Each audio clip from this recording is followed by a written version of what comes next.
In this short tutorial, I'm going to guide you that how you can check your Alipay account number. So let's dive in. First, open your Alipay account and then just wait for it to load.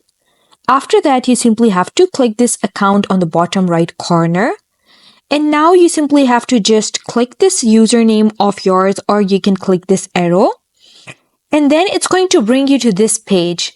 Just wait for the page to load, and once the page is loaded, I'm going to tell you what to do next.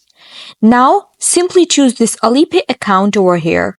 And here you can see your account number. If you want to see the full account number, you can choose this I option over here, and it's going to show you your account number. So that's the process that you can follow to check your Alipay account number. I hope you found the process easy and liked my video.